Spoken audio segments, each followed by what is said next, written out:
چہرے پہ داڑھی رکھے، اس کے اندر اس کی وجہ سے شرافت آتی ہے، تدین آتا ہے، تقوی آتا ہے۔ ایک عرب نوجوان، یہ واقعہ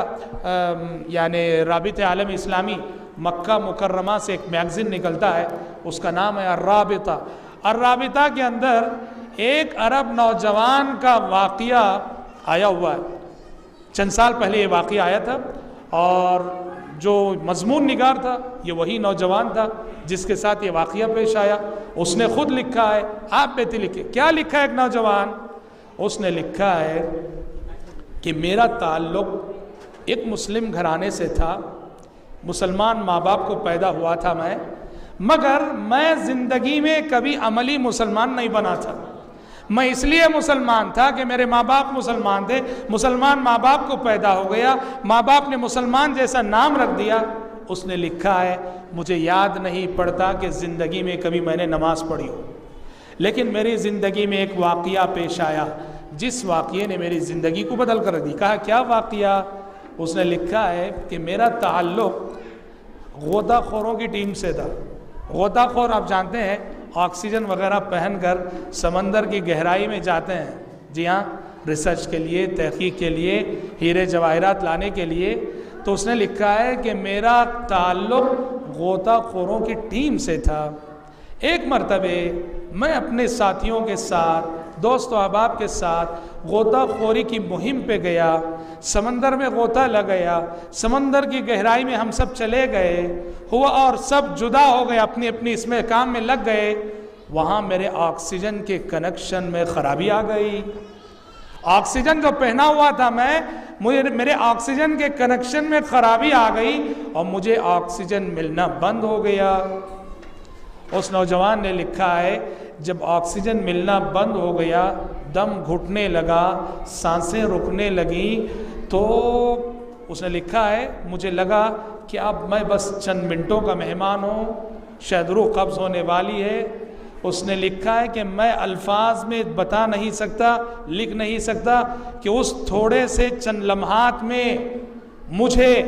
اپنی گزری ہوئی زندگی پہ جو ندامت ہوئی، شرمندگی ہوئی، دین سے رہ کر جو زندگی میں نے گزاری تھی، نمازوں سے دور رہ کر جو زندگی میں نے گزاری تھی، مسجدوں سے دور رہ کر جو زندگی گزاری تھی، بہت نادم ہوا، بہت پشیمان ہوا۔ اس نے لکھا میں نے کوشش کی کہ کم از کم کلمہ تو پڑھ لوں مرنے سے پہلے، کلمہ تو پڑھ لوں مرنے سے پہلے۔ کلمہ پڑھنے کی کوشش کرتا، عش کہتا تھا اور پانی منہ کو دبا دیتا تھا، عش کہتا تھا، پانی منہ کو دبا دیتا، اسی کشمکش میں ہوش چلی گئی، بے ہوش ہو گیا۔ خیر اللہ نے زندگی رکھی تھی، اس کے دوستوں احباب نے اسے اس حالت میں دیکھ لیا، فوراً آئے، اس کو اٹھا کر باہر لائے دوستوں احباب، اور ساحل پر لانے کے بعد ہوش آئے اس کو۔ اس نے لکھا ہے کہ جب میری آنکھیں کھولیں اور میں نے خود کو دنیا میں پایا، خود کو میں نے دنیا میں پایا، اللہ کا بہت شکر ادا کیا۔ پروردگارہ شکر ہے کہ ایک چانس تو تو نے دیا سنبھلنے کا، موقع تو دیا تو نے سنبھلنے کا، زندگی لے سکتا تھا اور اس حالت میں مرتا تو میں تو ڈائریکٹ جہنمی تھا، شکر ہے تو نے سنبھلنے کا ایک موقع دیا، چانس دیا۔ کہ اس نوجوان نے لکھا ہے کہ اس واقعے نے میری زندگی کو بدل دیا،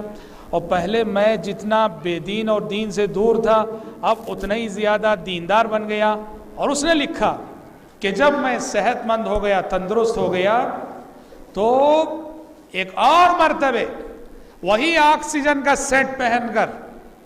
جو پہن کے میں غوطہ خوری کیا کرتا تھا، صحت مند ہونے کے بعد، دیندار بننے کے بعد، سچی توبہ کرنے کے بعد، پھر سے وہی آکسیجن کا پورا سیٹ پہن لیا، میں پہن کر اکیلا تنہا اسی سمندر میں گیا جہاں سمندر میں میرے ساتھ وہ حادثہ ہوا تھا، اور میں نے اکیلا غوطہ لگایا سمندر میں، سمندر کی گہرائی میں گیا، اور جہاں میں سمجھتا تھا جہاں میرے ساتھ وہ حادثہ پیش آیا، ڈوبنے کا، آکسیجن کی کنیکشن میں خرابی آنے کا، جہاں میں مرتے مرتے بچا تھا، اس مقام پہ پہنچا، اور وہاں جا کر میں بے ساختہ اللہ کے لیے سجدے میں گر گیا، بے ساختہ اللہ کے لیے میں سجدے میں گر گیا، بہت رویا، بہت شکر ادا کیا، اللہ سے عہد و پیمان کیے کہ پروردگارہ شکر ہے کہ تو نے مجھے سنبھلنے کا ایک چانس دیا، میں بے دین تھا، بے نمازی تھا، لیکن تیرا رحم ہے، تیرا کرم ہے، تیرا فضل ہے کہ تو نے مجھے زندگی میں ایک ایسے موڑ پہ لا کر جب میں موت کے منہ میں جا چکا تھا پھر مجھے موت کے منہ سے باہر نکالا، سنبھلنے کا ایک چانس دیا، میں نے بہت لمبا سجدہ کیا۔ اس کے بعد وہ ایک جملہ لکھتا ہے نوجوان کہ میں سمجھتا ہوں کہ جب سے اللہ نے کائنات بنائی ہے، جب سے دنیا بنی ہے، شاید سمندر کی اس گہرائی میں، سمندر کے اس مقام پر آج تک کسی انسان نے اللہ کے لیے سجدہ نہ کیا ہوگا جہاں میں نے سجدہ کیا۔ اس نے لکھا مجھے امید ہے کل حشر کی عدالت قائم ہوگی، کل حشر کی عدالت قائم ہوگی، میں اپنے رب سے امید کرتا ہوں سمندر کی وہ جگہ پکار کر کہے گی رب العالمین سے کہ پروردگارا دنیا میں تیرا ایک بندہ تھا جو پوری ہسٹری میں وہ اکیلا بندہ تھا جو آ کر اس نے میرے اوپر، میرے ماتھے پر تیرے لیے سجدہ کیا تھا، اے اللہ آج میں اس انسان کے حق میں سفارش کرتا ہوں، بخش دے اسے، معاف کر دے اسے۔ میں امید کرتا ہوں کہ زمین کی اس سفارش، سمندر کے اس حصے کے سفارش سے رب العالمین مجھے معاف کر دے۔ یہ بہت صحیح بات اس نے کہی۔ کیوں؟ زمین ہماری نیکیوں کی گواہ بن کر آئے گی اور ہماری گناہوں کی بھی گواہ بن کر آئے گی۔ بالکل، کوئی دیکھے نہ دیکھے، ہم نیکی کر رہے ہوں، ہم گناہ کر رہے ہوں، کوئی دیکھے نہ دیکھے، کل قیامت کے روز وہ زمین گواہی دینے والی ہے جس زمین پہ کھڑے ہو کے ہم نے گناہ کیا۔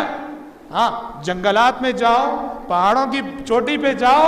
جہاں کوئی دیکھنے والی آنکھ نہ ہو، کل اللہ اس زمین کو زبان عطا کرے گا جس زمین پہ کھڑے ہو کے ہم نے گناہ کیے ہیں۔ قرآن نے کہا یومئذ تحدث اخبارها اذا زلزلت الارض، پڑھتے ہیں ہم سب، اذا زلزلت الارض زلزالها واخرجت الارض اثقالها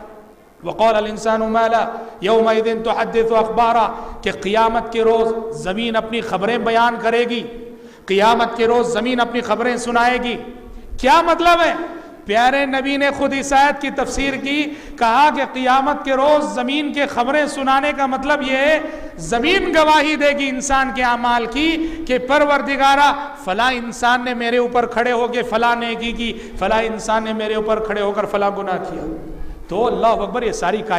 کائنات کا ذرہ ذرہ ہماری عبادتوں، ہماری ریاضتوں اور ہماری معصیتوں، ہمارے گناہوں کا شاہد اور گواہ بن کے آنے والا ہے۔ اس لیے میرے بھائیوں، نیکی کرو، جہاں بھی رہو، جہاں بھی رہو، دنیا دیکھے نہ دیکھے، زمین دیکھ رہی ہے، کائنات دیکھ رہی ہے، پتھر دیکھ رہے ہیں، درخت دیکھ رہے ہیں، کائنات کے کنکر دیکھ رہے ہیں، کل قیامت کے روز یہ ساری کائنات ہماری اور آپ کی بندگی کی گواہ بن کے آنے والی ہے۔ اس لیے ایسے بنو، ایسے بننا چاہیے ہمیں کہ یہ سب ہمارے حق میں گواہی دیں۔ ہم بڑے ناکام ہوں گے اگر یہ کائنات کی مخلوقات ہمارے خلاف گواہ بن کر آئیں۔ رب العالمین سے دعا ہے کہ اللہ تعالیٰ کہنے والے کو، سننے والوں کو کہنے اور سننے سے زیادہ عمل کرنے کی توفیق عطا فرمائے۔ آمین۔ وآخر دعوانا الحمدللہ رب العالمین۔